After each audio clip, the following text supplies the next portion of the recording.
प्रभु यीशु मसीह के नाम में आपको अनुग्रह और शांति मिलता रहे। हम पहला शामुएल उसका 16 अध्याय और 18 पद में हम थे, जहां दाऊद के विषय में एक जवान ने गवाही दी। उसने क्या कहा कि दाऊद वीणा बजाना जानता है, वीर योद्धा है, बात करने में बुद्धिमान है, रूपवान है और परमेश्वर उसके साथ रहता है। उसने 5 बातों को कहा। हम लगातार दाऊद के जीवन से अध्ययन कर रहे हैं और निश्चित तौर से परमेश्वर का वचन कितना अद्भुत है और हर एक वचन से हमें सीखने को मिलता है।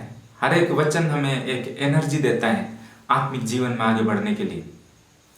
हमने ऑलरेडी देखा है कि दाऊद वीणा बजाना जानता है, यह उसके आराधना के मन को बताता है। दूसरी चीज, वो वीर योद्धा है, वो अपनी कर्तव्यों से वो हटता नहीं है। जो जिम्मेदारियां उन्हें सौंपी गई है, चुनौतियों के मध्य में भी वो अपनी जिम्मेदारियों से दूर हटने वाला नहीं है। वो लगातार आगे बढ़ने के लिए वो फैसला लेने वाला व्यक्ति है, समस्याओं से डरने वाला नहीं है, वो वीर योद्धा है। तीसरा चीज, बात करने में बुद्धिमान है। पिछले वीडियो में भी हमने इसी बात को देखा था कि बात करने में बुद्धिमान है। बुद्धिमान का मतलब हम परिस्थितियों के आधार पर हम डिसीजन लेने में कामयाबी हैं कि हमें कब कौन सा डिसीजन लेना चाहिए। ये चीज़ अगर हम जानते हैं तो हम एक बुद्धिमान व्यक्ति हैं। सही समय में सही डिसीजन को लेना। बात करने में बुद्धिमान कहने का मतलब है हम जानते हैं कि हमें कब क्या बोलना चाहिए और कब नहीं बोलना चाहिए। बात करने में बुद्धिमान। पवित्र शास्त्र बाइबल हमें बताती है कि हमें बुद्धि प्राप्त करने के लिए यत्न करना चाहिए। नीति वचन 4 अध्याय में बुद्धि के विषय में कहा है। बुद्धि के विषय में वहाँ इंपॉर्टेंस बताया गया कि बुद्धि हमारे जीवन के लिए कितना महत्वपूर्ण फैक्टर है। बुद्धि हमारे जीवन को चलाता है। बुद्धि की कमी के कारण कई बार हम अपने जीवन में फेलियर का सामना करते हैं, समस्याओं को सामना नहीं कर पाते हैं। बुद्धि की कमी के कारण फेलियर होने का कारण कई बार सिर्फ शैतान नहीं होता है, लेकिन उसका कारण हम स्वयं होते हैं कि हम बुद्धिमानी के साथ बात करना नहीं जानते हैं। परमेश्वर से हमें मांगना चाहिए कि वो परमेश्वर हमें बुद्धि दे, क्योंकि बुद्धि परमेश्वर से मिलता है। बुद्धि परमेश्वर से शुरू हुआ है। जब आप परमेश्वर से बुद्धि मांगेंगे, वो परमेश्वर आपको बुद्धि देगा। और हमें बात करने में बुद्धिमान होना है, जैसे दाऊद बात करने में बुद्धिमान था। मनुष्य जब बोलता है तो वास्तव में अपनी सोच को बोलता है। जब तक वो सोच हमारे मन में रहता है वो ऑडिबल नहीं होता है, हम उसको सुन नहीं पाते हैं। जब हम बोलते हैं तो हम अपनी सोच को दूसरे लोगों तक हम पहुंचाते हैं। हमारे आसपास में जो हैं, जिनके साथ हमारा कन्वर्सेशन हो रहा है, उन तक हम अपनी सोच को पहुंचाने का एक माध्यम है हमारा बोलना, वचन। क्योंकि हम अपनी थॉट को, अपने विचारों को हम बोलते हैं। यदि आप अपने विचारों को परमेश्वर के वचन से भरेंगे तो आपके जुबान में भी परमेश्वर का वचन आएगा। कई बार हमारे मन में परमेश्वर का वचन ना होने के कारण, कई बार हमारे जीवन में परमेश्वर का वचन जड़ तक नहीं पकड़ने के कारण, जब समस्या आती हैं, जब चुनौतियां आती हैं, तो हम भूल जाते हैं परमेश्वर के वचन को और हम समस्याओं को बोलना प्रारंभ करते हैं। हमें बुद्धिमानी से बात करने के लिए सोचना है, अपने जीवन में प्रैक्टिस करना है। जब हम लगातार अपने जीवन में चौकसी करते हैं, जैसे परमेश्वर का वचन में लिखा है नीति वचन और उसका 13 अध्याय 3 पद में, जो अपने मुंह की चौकसी करता है वह अपने प्राण की रक्षा करता है, परंतु जो गाल बजाता है उसका विनाश हो जाता है। यहाँ मुंह की चौकसी करने के विषय में कहा है। हमारा मुंह को हमें कंट्रोल करना चाहिए, नियंत्रण करना चाहिए कि हमें कब किन बातों को बोलना है और कब हमें नहीं बोलना है। बुद्धिमानी से बात करने के विषय में हमें ये जानना चाहिए कि हमें ना बोलना भी आना है और जब बोलने का बारी है उस समय हमें बोलना भी चाहिए। कब हमें बोलना है और कब हमें नहीं बोलना है। जब हमारे जीवन में परमेश्वर का बुद्धि आएगा, हम चौकसी करेंगे अपने मुंह को, तो निश्चय हम उस सक्सेस की ओर आगे बढ़ सकते हैं। बाइबल बताती है जो गाल बजाता है उसका विनाश हो जाता है। गाल बजाना, बढ़ा चढ़ा कर बातों को कहना। कई बार लोगों को खुश करने के लिए लोग मेरी बातों से प्रभावित हों, लोग मेरी बातों से खुश हों, और इसलिए कई बार लोग बढ़ा चढ़ा कर चीज़ों को बताते हैं। छोटी सी चीज़ें जो हुई हैं उन्हीं को और भी बढ़ा चढ़ा कर बताते हैं ताकि लोग उनको सुनकर प्रभावित हों, वो खुश हों, और इसलिए वो ऐसा करते हैं। लेकिन बाइबल हमें बताती है जो बढ़ा चढ़ा कर बातों को कहता है, जो गाल बजाता है, उसका विनाश हो जाता है। हमें अपने मुंह की चौकसी करना है। हमारा मन परमेश्वर का वचन से भरना है, और हमें कब क्या बोलना है, हमें इसके विषय में हमें चौकसी करना है।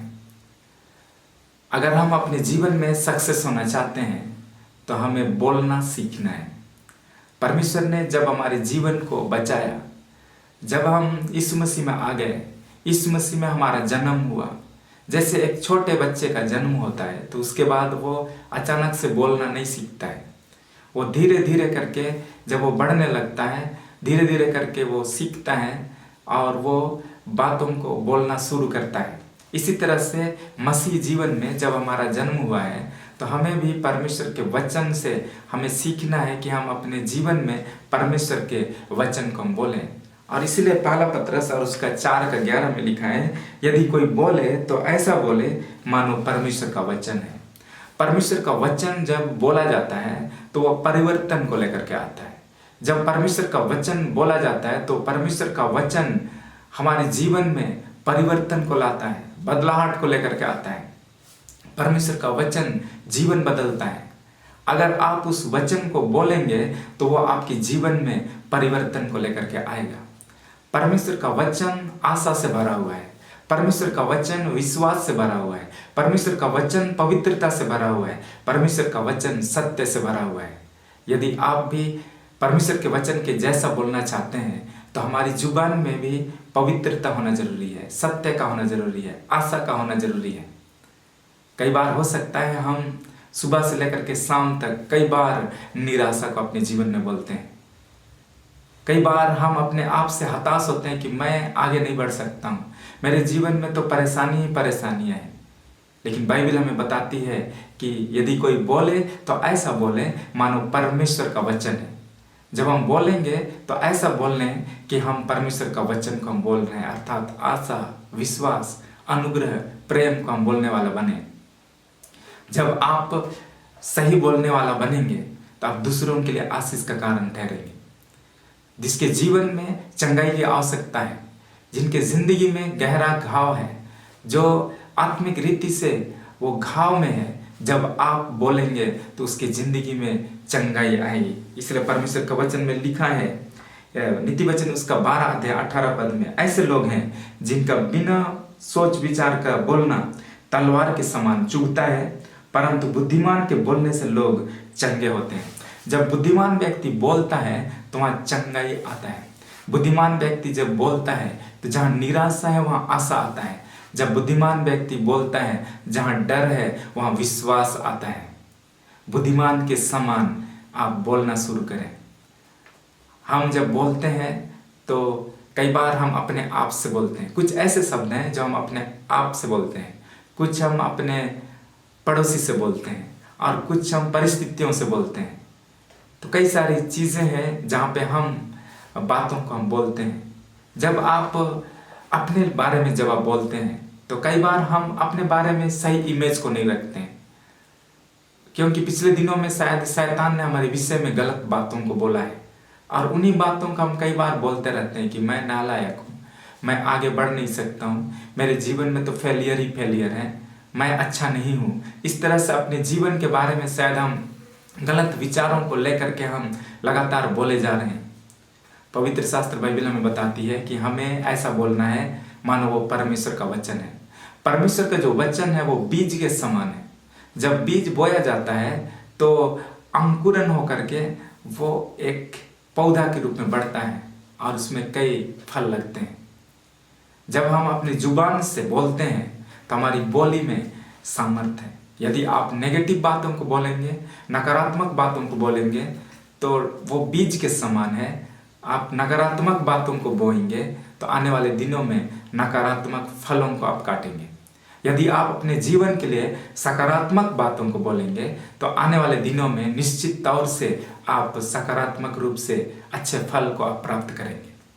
पवित्र शास्त्र बाइबल हमें बताती है सबोपदेशक उसका 10 अध्याय और उसका 6 पद में, भोर को अपना बीज बो और सांझ को भी अपना हाथ ना रोक, क्योंकि तू नहीं जानता कि कौन सफल होगा, या वह या दोनों के दोनों अच्छे निकलेंगे।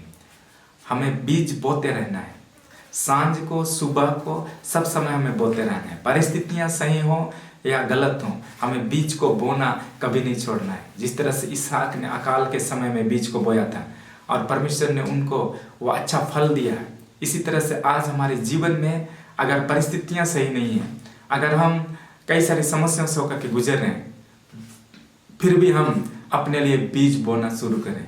परमेश्वर का वचन बीज है, उसको बाइबल से उठाएं और उनको अपने जीवन में लागू करना शुरू करें। अपने जीवन के लिए बोलना शुरू करें। आपके जीवन में उद्धार, छुटकारा आने वाला है। पवित्र शास्त्र बाइबल बताती है रोमी उसका 10 अध्याय और 10 पद में, उद्धार के लिए मुंह से अंगीकार किया जाता है।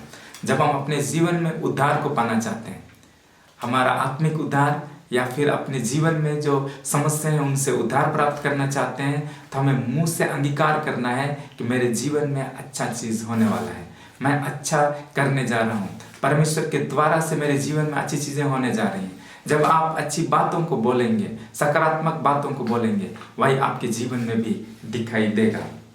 जब यीशु मसीह इस धरती पर आए तो उसने चेलों को सिखाया कि वो अच्छी बातों को बोलें, वो वचन को बोलें, और उनको कई मौकों पर चेलों को परमेश्वर ने, यीशु मसीह ने सिखाया है कि वो पॉजिटिव बातों को बोलें, उन्हें बोलना सिखाया।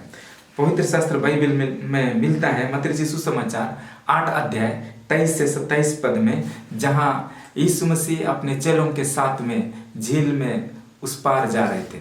बाइबल बताती है एक बड़ा तूफान आया और यीशु मसीह सो रहे थे और बाकी जितने चेले हैं वो डर गए, वो चिल्लाने लगे। बाइबल में लिखा है वो कहने लगे, हे प्रभु हमें बचा, हम नष्ट हुए जाते हैं। उन्होंने क्या कहा? हे प्रभु हमें बचा, हम नष्ट हुए जाते हैं। उन्होंने अपनी जिंदगी में अच्छी चीज को नहीं बोला, उन्होंने कहा कि हम नष्ट हुए जाते हैं, हम खत्म हो जाएंगे। तब यीशु मसीह को उन्होंने जगाया और यीशु उठ करके क्या कहे उनसे, हे अल्पविश्वासियों क्यों डरते हो? तब उसने उठकर आंधी और पानी को डांटा और सब शांत हो गया। उनका जो बोली था, उनका जो वचन था, उसमें अविश्वास भरा हुआ था। जब समस्या आई, तूफान उठा और तब वो तूफान को देखकर वो डर गए और वो कहने लगे कि हम तो नष्ट हो गए, हम तो खत्म हो जाएंगे। तब यीशु उनसे कहा कि हे अल्पविश्वासियों। उनका समस्या था, उन्होंने जो वचन बोला वो उनके मन से संबंधित था, उनका मन में विश्वास का कमी था और इसलिए जब उन्होंने बोला तो अविश्वास को बोला है कि हम नष्ट हो जाएंगे। तब यीशु ने उस आंधी से डांटा, वो शांत हो जा कहा, तब वो आंधी, वो तूफान शांत हो गया। कई बार हम भी अपने जीवन में जब यीशु मसीह के पास आते हैं तो हम अपनी समस्याओं को लेकर के आते हैं कि प्रभु मैं तो खत्म हो जा रहा हूँ, प्रभु मेरे जीवन में तो अब कुछ भी नहीं बचा, मैं समाप्त हो जाऊंगा। लेकिन हमें परमेश्वर के सामने में समस्याओं को कहने के बजाय हमें कई बार परमेश्वर के वचन में आने की जरूरत है। परमेश्वर का वचन विश्वास से भरा हुआ है। वो वचन को जब अपने जीवन में हम लेंगे और समस्याओं के बीच में जब सकारात्मक बातों को हम बोलेंगे, पॉजिटिव बातों को बोलेंगे, तो हमारे जीवन में सफलताएं आएंगी। जब हमारे जीवन में नेगेटिव बातें आती हैं, नकारात्मक बातें आती हैं, तो उसके ऑपोजिट हमें सोचना है, उसके ऑपोजिट हमें सही बातों को कहना है। जब शैतान आपके जीवन में कहेगा कि तुम कुछ नहीं कर सकते हो, तब हमें कहना है कि मैं यीशु के द्वारा मैं कर सकता हूँ। जब शैतान आपके जीवन में कहेगा कि तुम तो गरीब हो, और तब हमें कहना है कि यीशु मसीह के द्वारा मैं धनवान हूँ। आप अपने जीवन में आगे बढ़ेंगे, आपके जीवन में सक्सेस आएगा। पवित्र शास्त्र बाइबल हमें बताती है कि हमें चिंता नहीं करना है। कई बार हमारी बातें चिंता से भरी हुई होती हैं। किसी से बात करते हैं तो उन बातों में कई बार ऐसा शब्द हम इस्तेमाल करते हैं जो चिंताएं उसमें झलकती हैं। हम चिंताओं के विषय में हम बात करते हैं, अपने परिवार में चल रहे चिंताओं को हम बोलते हैं, अपने जीवन में चल रहे चिंताओं को हम कई बार हम बोलते हैं। चिंताओं को जब हम बोलते हैं तो चिंताएं समाप्त नहीं होती हैं। हाँ, कई बार हम चिंताओं को बोल बोल कर उसको और बड़ा करते हैं। पवित्र शास्त्र बाइबल हमें कहती है, मत्ती रचित सुसमाचार 6 अध्याय 31 पद में, इसलिए तुम चिंता करके यह ना कहना कि हम क्या खाएंगे या क्या पिएंगे या क्या पहनेंगे। आज हम मनुष्य जाति इन्हीं सारी चीज़ों के विषय में हम चिंता करते हैं। सुबह से लेकर के शाम तक हमारी बातों में कई बार शायद इन्हीं विषयों में हम चिंता के साथ हम बातें कहते हैं कि हम क्या खाएंगे, क्या पिएंगे या क्या पहनेंगे। यीशु मसीह ने हमें सिखाया है कि हमें चिंता करने वाला नहीं बनना है। मत्ती रचित सुसमाचार 6 अध्याय 33 में क्या कहा यीशु ने, इसलिए पहले तुम परमेश्वर के राज्य और उसके धर्म की खोज करो तो ये सब वस्तुएं भी तुम्हें मिल जाएंगी। वचन हमें बताती है कि पहले हमें परमेश्वर का राज्य को और उसकी धार्मिकता को खोजना है और तब बाकी जितने भी चीजें हैं वो हमें मिल जाएंगी। हमारा पहला जो प्रीफरेंस होना चाहिए, पहला प्रियोरिटी हमें क्या होना चाहिए, परमेश्वर का राज्य को, उसका धार्मिकता को हमें ढूंढना है और तब बाकी सारी चीजें भी हमारे जीवन में आएंगी। तो पहला स्थान हमें परमेश्वर का विचारों से, परमेश्वर का राज्य की बातों से अपने मन और हृदय को हमें भरना है। और एक जगह पवित्र शास्त्र बाइबल में लिखा है, मरकुस सुसमाचार 11 अध्याय 23 पद में, जब यीशु ने एक अंजीर के पेड़ को श्राप दिया और वो जड़ से वो सूख गया और तब जितने चेले हैं वो आश्चर्य हुए कि यीशु जब इस पेड़ से कहा कि सूख जा, फिर से तुम्हारे ऊपर कोई फल नहीं फलेगा, तब ये पेड़ कैसे सूख गया, वो आश्चर्य हो गए। तब यीशु ने उनसे कहा, मरकुस 11:23 में, मैं तुमसे सच कहता हूँ कि जो कोई इस पहाड़ से कहे तू उखड़ जा और समुद्र में जा पड़ और अपने मन में संदेह ना करे वरन प्रतीति करे कि जो कहता हूँ वह हो जाएगा, तो उसके लिए वही होगा। यीशु ने अपने चेलों को सिखाया कि मैं तो एक पेड़ को श्राप दिया और वो सूख गया, यदि तुम इस पहाड़ से कहोगे कि उखड़ जा और समुद्र में जा पड़ और अपने मन में संदेह ना करे, तो जो वो कहोगे वही तुम्हारे लिए हो जाएगा। आज हम अपने जीवन में जो हम बोलते हैं वही हमारे जीवन के लिए होगा। यदि हम समस्याओं के विषय में हम बोलेंगे कि समस्या तो कितना बड़ा है, तो हमारे जीवन में वो समस्याएं और भी अधिक बड़ी महसूस होंगी। लेकिन समस्याओं के बीच में यदि आप परमेश्वर के वचन को बोलेंगे तो आपके जीवन में सक्सेस आएगा, आपके जीवन में सफलता आएगा, आप अपने जीवन में आगे बढ़ेंगे। परमेश्वर चाहता है कि हम अपनी जुबान में वचन को लेकर के आए। परमेश्वर चाहता है कि हम बुद्धिमानी के साथ बात करने वाला बने। जब आप बुद्धिमानी के साथ बात करेंगे तो परमेश्वर आपको इस्तेमाल करेगा। जब आप बुद्धिमानी से बात करने वाला होंगे तो परमेश्वर आपको एक लीडर के रूप में तैयार कर सकता है। जिस तरह से दाऊद को उसने इस्तेमाल किया। दाऊद राजा बनने से पहले बाइबल बताती है, जवान ने उसके विषय में गवाही दी कि वो बात करने में बुद्धिमान है और इसलिए परमेश्वर ने उसको इस्तेमाल किया है। जब आप बात करेंगे आपके जीवन में आशा झलकना चाहिए। जब आप बात करेंगे आपकी बातों में पवित्रता झलकना चाहिए। जब आप बात करेंगे आपकी बातों में उत्साह होना चाहिए, तब बाकी लोग आपके जीवन से आशीष को प्राप्त करेंगे। क्योंकि लीडर यदि परमेश्वर खड़ा किया है, यदि दाऊद को परमेश्वर ने राजा तैयार किया है, राजा कहने का मतलब उसके पास एक राज्य है, उसके पीछे कई प्रजाएं हैं जिनको उन्हें लीड करना है, जिनको उनको लेकर के चलना है। यदि वो बुद्धि के साथ बात करना जानता है तो वो अपने पीछे जितने भी ग्रुप हैं, उनके पीछे जितने प्रजाएं हैं, पूरा इजराइल है, उनको वो सफलता की ओर लेकर के चलेगा। बुद्धि के साथ बात करने का मतलब परमेश्वर जो आपके विषय में बोला है उनको विश्वास के साथ बोलना। परमेश्वर हम में से प्रत्येक के जीवन के विषय में वचनों को रखा है।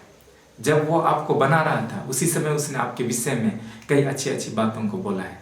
जब आप बाइबल पढ़ेंगे आपको मालूम होगा। और जब आप परमेश्वर के द्वारा बोले गए शब्दों को अपने जीवन में बोलते हैं तो वो परमेश्वर महिमा पाता है, वो परमेश्वर आनंदित होता है कि मैं इस व्यक्ति को जिस उद्देश्य से बनाया है उसी उद्देश्यों को ये बोल रहा है। और जब आप उन वचनों को बोलना स्टार्ट करेंगे, जिन वचनों को परमेश्वर ने आपके जीवन के लिए रखा है, तब आपके जीवन के द्वारा अन्य लोग आशीष को प्राप्त करेंगे। यदि परमेश्वर अपनी संदेश को इस धरती पर सुनाना चाहता है, यदि परमेश्वर अपनी बातों को इस धरती पर लोगों के बीच में सुनाना चाहता है, तो उन्हीं व्यक्तियों को चुनता है जो बुद्धिमानी के साथ बात करना जानते हैं, क्योंकि वो परमेश्वर के वचन को अपने जीवन में लाते हैं, परमेश्वर का वचन को अपने जुबान में लाते हैं और वो अन्य लोगों के लिए आशीष का कारण ठहरते हैं। मेरे प्रिय मित्र, हमने एक छोटा सा चीज़ को बाइबल में से सीखा है। हाँ, मैं जानता हूँ ये बहुत बड़ी कोई रहस्य से भरी हुई चीज़ें नहीं है, लेकिन आपको और मुझको ये चीज़ जानना है, ये सीखना है कि हम बुद्धिमानी के साथ बात करें। अगर हम अपने जीवन में इन चीज़ों को ध्यान देंगे, बुद्धिमानी के साथ अगर हम बात करना स्टार्ट करेंगे, तो परमेश्वर का वचन के आधार पर आपका परिस्थिति सेम नहीं रहेगा, आपका परिवार, आपका जीवन सेम नहीं रहेगा। आप अपनी ज़िंदगी में एक अलग परिवर्तन को आप देख सकते हैं। परमेश्वर आपको आशीष देने पाए। आमीन।